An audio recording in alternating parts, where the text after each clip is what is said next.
கிருஷ்ணகிரி மாவட்டம் பர்கூர் அருகே எலக்ட்ரிக் கடையில் கொள்ளையடிக்க வந்த கொள்ளையர்கள் அங்கு காவலில் இருந்த முதியவரை கொலை செய்ய முயற்சித்த சிசிடிவி காட்சிகள் வெளியாகியுள்ளது. இதுகுறித்த விவரங்களோடு இணைகிறார் நம்முடைய செய்தியாளர் பிரதீப்குமார், அந்த கொள்ளையர்கள் யார் என்பது தெரிய வந்திருக்கிறதா? என்ன விவரம்? வணக்கம். கண்டிப்பாக கிருஷ்ணகிரி மாவட்டம் பர்கூர் பகுதியை அடுத்த மாதேப்பள்ளி ஊராட்சிக்கு உட்பட்ட வளாகத்தில் உள்ள ஸ்ரீ கிருஷ்ணா எலக்ட்ரிக்கல் கடை இயங்கி வருகிறது.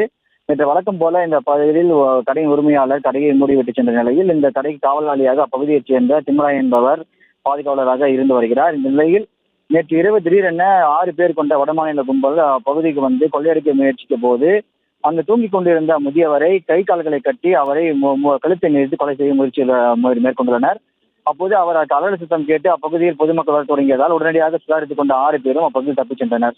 இதையடுத்து அவர் உடனடியாக காவலாளி உரிமையாக தகவல் தெரிவித்து உடனடியாக அப்பகுதிக்கு வந்த உரிமையாளர் சிசிடிவி காட்சி ஆய்வு செய்த போது 6 மர்ம நபர்கள் இவரை கொலை செய்ய முயற்சித்தது தெரிய வந்தது. இதையடுத்து தற்போது இவர்கள் மீது பரூர் காவல் நிலையத்தில் புகார் அளிக்கப்பட்டு சிசிடிவி காட்சியின் அடிப்படையில் 6 பேரையும் போலீசார் தீவிரமாக தேடி வருகின்றனர். இந்த சம்பவம் பகுதியில் பெரும் பரபரப்பை ஏற்படுத்தியுள்ளது. விவரங்களுக்கு நன்றி பிரதீப்.